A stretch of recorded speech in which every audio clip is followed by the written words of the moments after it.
You're listening to the Jefferson Exchange on JPR. I'm Andrew Crackle. Here's a new episode of Savor with host Will Smith. You're listening to Savor on the Jefferson Exchange. My name's Will Smith. I'm your host. This is a place where we talk about food. I always like to keep things local. Today, I'm very excited to have Kelly Fertado of Beet Farm Co-op here in Ashland. Welcome, Kelly. Thank you for having me, William. I'm very excited about doing this. I know. So I'm always curious about how people get involved in food, and you have quite an interesting background, which I wanted to hit upon. I do. It has me, Right? for sure. Yes, I come from a long line of restaurateurs, as well as my family are some of the first butchers in Maui. So So amazing. the history of food in general, restaurants, chefs, is So in you, my as bloodline. as a kid, you were just running around restaurants. 100%. The restaurant raised me, for So sure. amazing. How are you at butchery?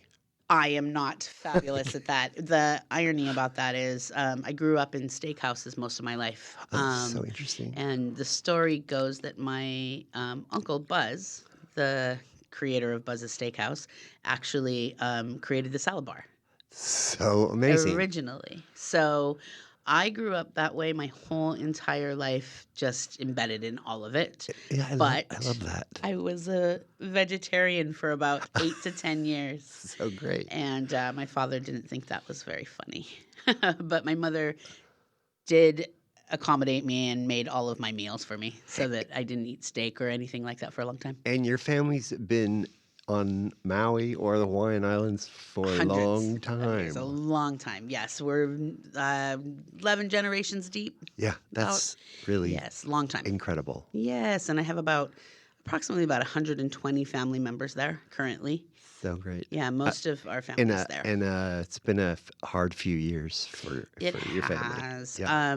Being that we're some of the founding fathers of Lahaina especially, we have lost everything pretty much. Yeah, there's nothing left after the fire. So we are in the middle of a lot of things, but bet. aiming towards rebuilding. It's complicated. I wish it wasn't, but because And then the rain last week. Yes, it makes you miss home. I bet. It's made me kind of. Oh, I bet you feel a little disconnected from. I do. I feel a little bit like there's moments where I'm like, I've considered, is this the time after being gone for so long, possibly revisiting, maybe going home? Sure. Yeah. So how did you find your way to California?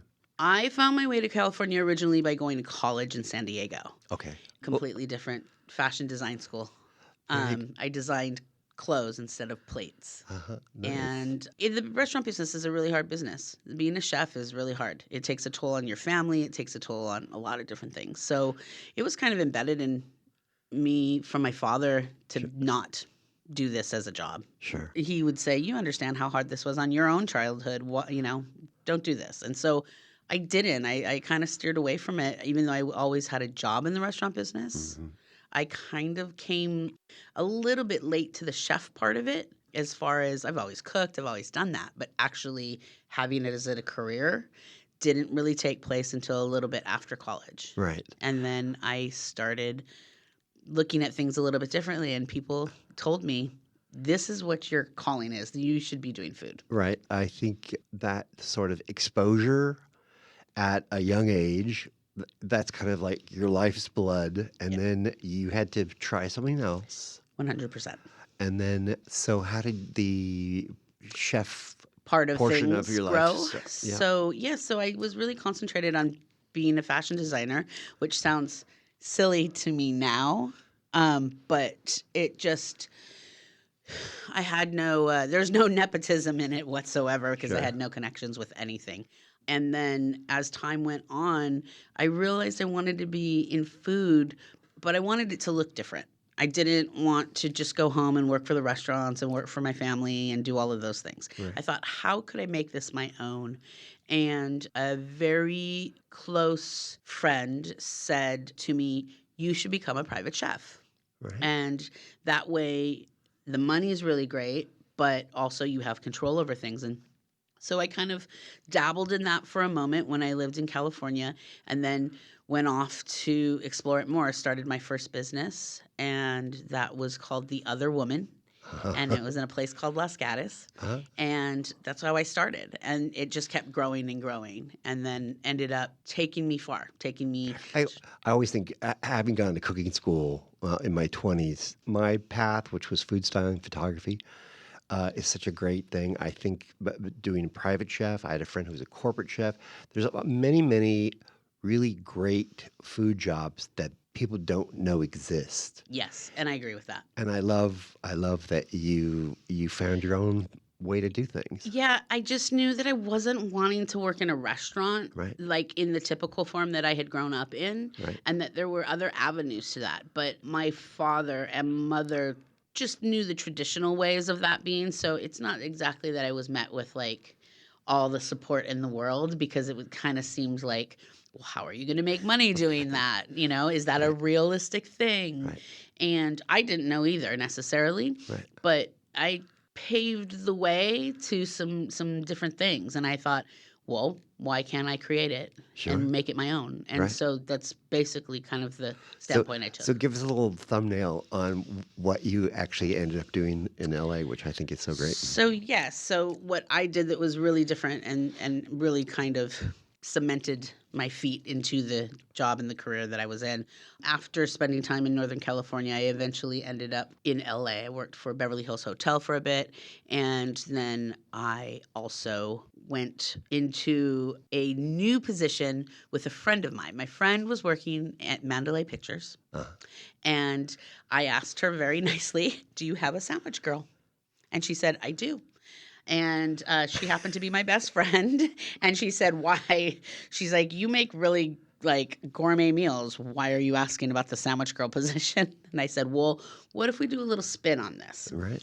What if we do gourmet meals and you get a menu and it comes out on Mondays, and then once they have the menu, they look at it. We go into the office just like the sandwich girl, except we have things like filet mignon with asparagus and quinoa."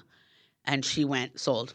I want to do that." And so that was the concept. I want to remind everyone you're listening to Savor on Jefferson Exchange. I'm Will Smith, and my guest today is Kelly Fertado of Beet Farm Co-op. The thing that I really loved about it was you also packaged it in a different way, and I think that is like a key It really to was. putting yourself in a different kind of stratosphere. It was because I mean, everyone can understand what a sandwich person is. Right. And then you take, which most of my culinary experience training, all of the things are Asian influenced Right. or Pacific Rim influenced. So it was like taking a bento box and a sandwich girl and smushing them together and being like, "I'm going to bring this to your office." Right. And it was a dream for these people. These people normally go to really high-end places in Hollywood and all over LA, but even if they order out, they get the food back and it's awful. You know what I mean? It's like everyone's eating cold food. It doesn't matter where it came from. Right. Here's an opportunity for them to get warm, delivered meals right to their doorstep. Yeah. And they ate it up. Not to be punny, but they Right. did, I bet. literally. So fast forward now to Ashland. You have this complete brand new idea, Yep. kind of based on your general stores of your childhood in Hawaii. Exactly. So tell us a little bit about Beet Farm Co-op. Okay. So my career that I did that career and built something completely different in LA for 15 years. Sure. And it was wonderful. It was great. I worked for some really incredible people.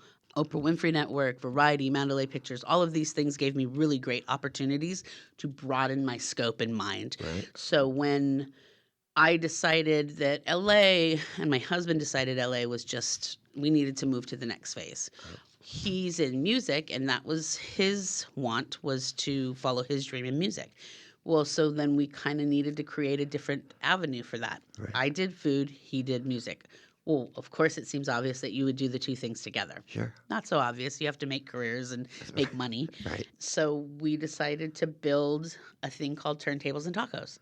Turntables and Tacos then eventually became Beet Farm Co-op and right. Olaloa General Store. Olaloa has been our moniker, which means lifelong, long life in Hawaii. And we brought our two ideas together. However, we started right in 2020. Right. So it had to pause a little bit, and it took a couple different journeys, and we successfully did it in LA for a long time. And then when we came to Ashland and decided to be here, we weren't really looking at a brick and mortar. Right. But if we were going to continue on, we were not going to be able to buy farmland like we had originally wanted to do because the world bought everything. So eventually we settled on the location that we found and brought together the And you basis, guys, like you said. you guys are right next door to Case Coffee, right, Yep. in downtown Ashland. Exactly. And right below the liquor store, Right. which is really funny. What really brought me to this space, one of the things that was really magical about it, because it really wasn't what we were intended to do here. Sure. And one of the things that made me really, really say yes to it was the fact that for 30 years, the wine cellar had music. Right. And it was kind of a different way for 30 years, Right. but the same concept, which is bringing community together. Right. And And- we've been told by the owner. And in that vein, you have a myriad of different things you do. What are some of those? Yep. So we do everything from baby yoga to we do mom jam, which is a bunch of really fun things with you bring your kid and you dance and you do hip hop and you do DJ stuff. We do live music. We do electric music. We do everything. Kids, drum circles. We do all kinds of really fun stuff. And basically the whole entire concept is this. There's a general store that's inside, which a lot of the products that are there are Hawaii artist based. Right. And then there's music. So it's food and music brought together. The general store is a representation of Hawaii, Yeah, I love which that. is Hawaii. When you go to the general store and you're like, you know everybody there and you're there to get a shave ice or a coffee or whatever. And often someone's playing the ukulele there. And it's just this place of community that's brought together. And that's the intention behind it. Well, and I love that you're doing simple food, but with excellent kind of gourmet ingredients. Yes, and that's kind of the kitschy fun thing about it. So the kitschy fun thing about the food part is that, yes, we can all get ramen, and ramen's a big thing right now. Well, the funny part is that we're a small little place. We're not trying to be the next gourmet stop. We're trying to be fun but have good food. Right. So we do ramen, which is literally the ramen that's out of Top Ramen. Right. Comes in its own bowl. Yep, exactly. And then we do high-end ingredients. Yes. So if you're getting Birria ramen, for example, or pork belly, and you're getting gochujang pork belly, it's high-end product that's in it. So it's very kitschy, but people go, oh my God, this is incredible. It's So like, good. this is fun.